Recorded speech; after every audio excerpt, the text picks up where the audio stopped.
I'm Mrs. Rogers, and this is Mrs. Rogers' Kitchen. A little bit before Thanksgiving, I got a text from my daughter, and she wanted to know how to microwave a 25-pound turkey. And so I spent several texts explaining to her how to do that. I'm a retired home ec teacher. And so after a while, she came back and she says, "Mom, it's a joke. You can't microwave a 25-pound turkey." And I said, "Of course you can microwave a 25-pound turkey.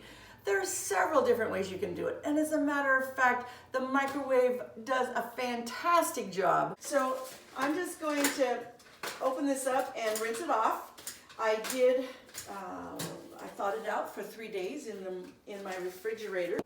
I'm going to set it right in the pan that I'm going to bake it in, because once in a while, turkey or birds of any kind and eggs can have salmonella. All of that is killed when you cook it, so it's not anything to worry about, but I don't want to cross-contaminate, like if I happen to make a sandwich later on my counter or something like that. The next thing we're going to do is prepare this turkey to go in the microwave. The microwave will not brown your turkey. It doesn't have heat like your oven, so it cooks from the inside out, about 2 inches into the food. And so to make it brown, we're going to put a browning sauce. And for fun, I'm going to put browning sauce on one side. My browning sauce of choice today is the Kitchen Bouquet browning sauce, but they all work fine and they have great flavors. So they will improve the flavor of the bird and it will actually make it beautiful. So we're just going to put browning sauce on one side, and I want it all over. I want it under the legs and around. My mother is on a no salt diet, and so this browning sauce has flavor. I'm not going to add any more salt to this side of the bird. We're just going to put the browning sauce on there, make it delicious. Maybe you don't have browning sauce, or you don't care about the browning sauce. You want a different flavor for your turkey. So I'm just going to take some olive oil. You could just use plain old vegetable oil. That works fine too. Just pour some in a cup because we'll throw all this stuff away. I'm going to thickly coat my hands and rub all over this turkey. We're going to rub oil all over him. And what this oil is going to do is help the skin be nice and crunchy when it's cooked. But more importantly, it will keep all of these spices stuck to our turkey. And I have just a bunch of different my favorite spices. Here's a Parmesan garlic spice. It, very fun. We're just going to put some of that right here on the front of the turkey. See what happens when that cooks. Just kind of pat it and try and get it to stay on there.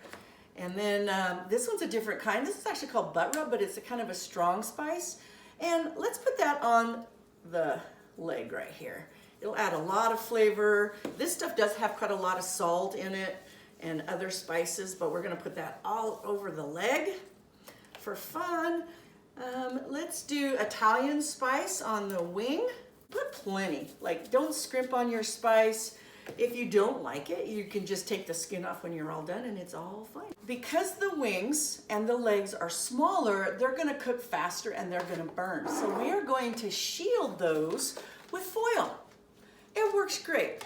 Wait till you see. We're just going to get a piece of foil like this, pull the leg up and go right to the very center of the leg where the leg hits the bird, and we're going to wrap all the way around that leg and we're going to shield it from cooking, and then just wrap it nice and tight. Everywhere the foil is, the microwaves are not going to penetrate until we move the foil, but we need to cover these wings. These wings also need protected. They will burn the worst. So I'm just going to get a big old piece of foil like this. I'll show you this way. You can see better.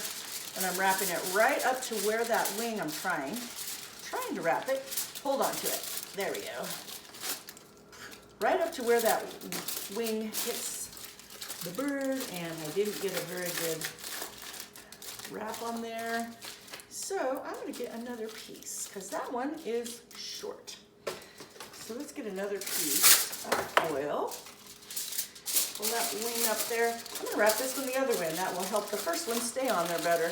We want it wrapped right to where that wing hits the bird. And see this hole I have right here?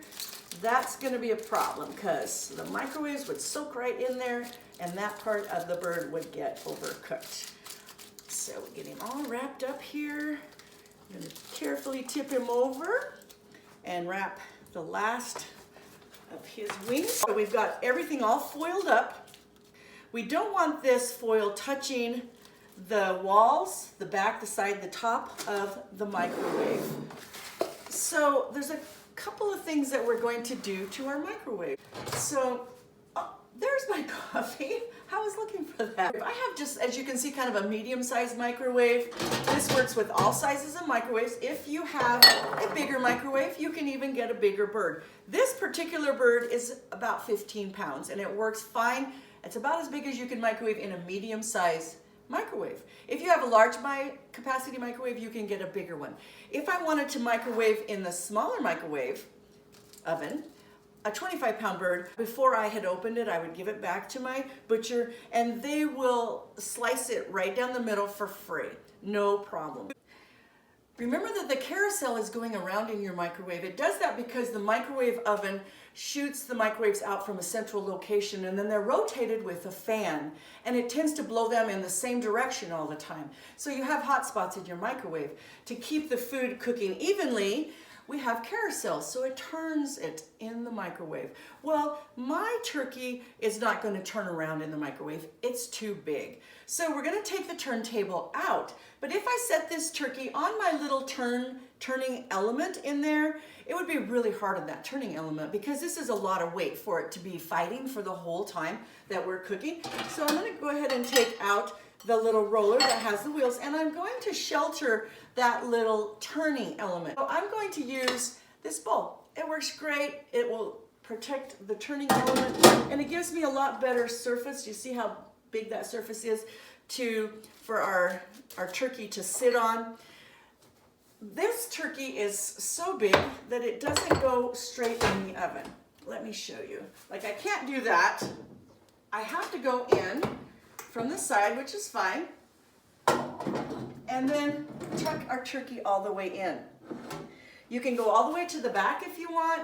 It's better to not let the foil touch the top of your oven or any of the walls. So I'm going to position the turkey right in the middle. I'm going to bring it back a little bit and I can see by looking at it that we have at least an inch. You want at least an inch between all the foil and the walls. And the other rule is that you want at least half of your food showing. I'm going to start this turkey cooking for 8 minutes. We're not going to cook in any one period of time more than 8 minutes. Then we're going to let the turkey rest for 2 to 3 minutes.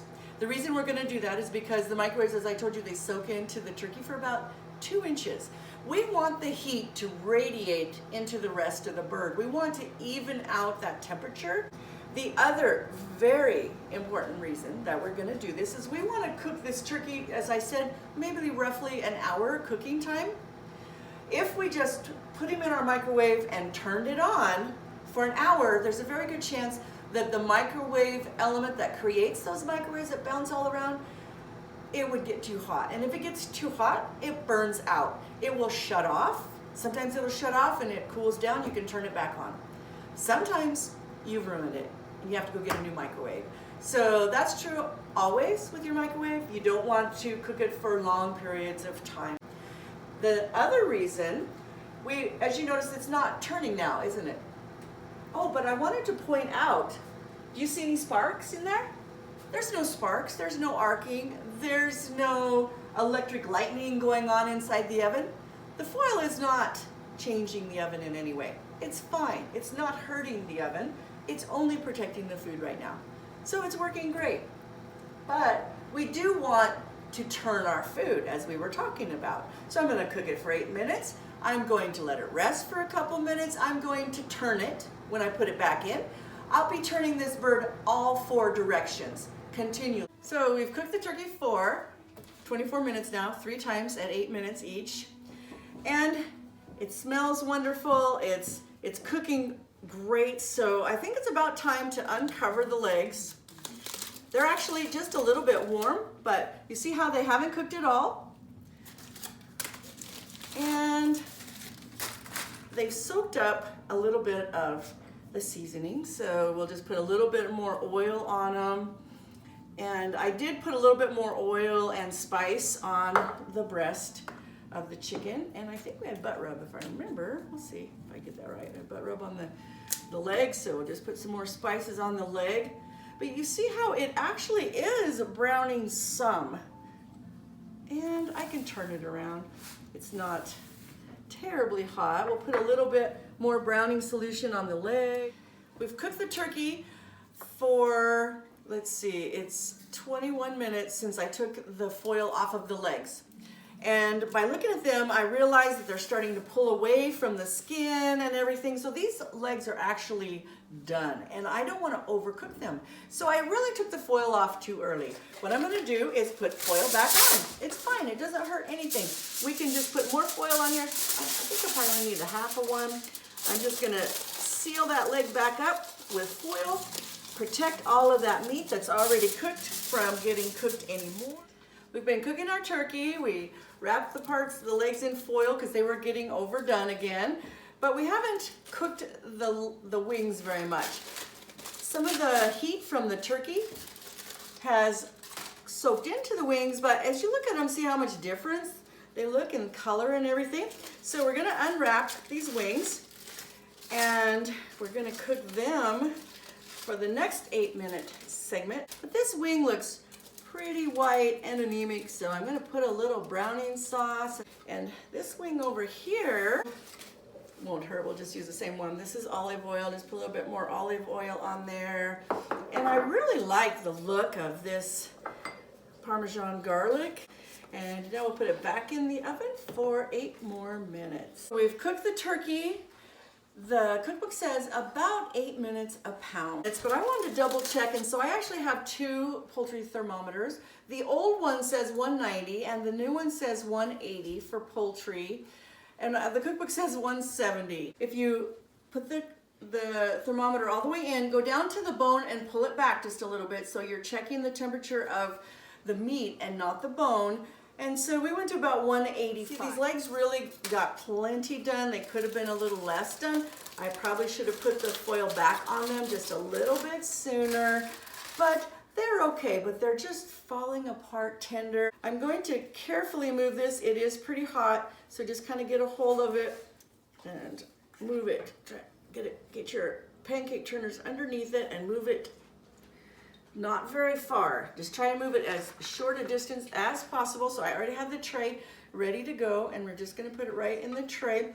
These drippings are wonderful for gravy. We're gonna make just a stovetop stuffing. They call it savory herbs. That's one of the flavors I like. And so we're gonna just put this in here now if you want for presentation. You don't have to, but I think it definitely does make the turkey present a little bit nicer. You know, it's like you expect it to be stuffed and to not have this gaping hole right in the middle. So we're gonna do that. But to check it out, let's look at both sides. So this is the one with the browning solution. It's definitely browner, but I actually think the one that just had the different spices and the olive oil is beautiful and plenty good enough. And it's good. When it was in the microwave, I could actually see the moisture bubbling up out of the breast meat. It's very, very juicy and delicious. It's kind of hot, but you don't have to take the skin off because it tastes delicious. That's how you roast a turkey in the microwave. It's fantastic, it's juicy, and absolutely wonderful. No reason you can't do it. You do this for your next holiday, and I promise you, you will be the hit of the party. And using foil, they won't even believe you. You're gonna have to show them. In our next videos, we wanna show you how to make brownies in the microwave, start to table in 10 minutes. We're gonna make a microwave pie shell and a microwave pumpkin pie, my favorite microwave candy. And click subscribe so that you can follow us and learn some new things in the microwave. Thank you for watching. See you soon.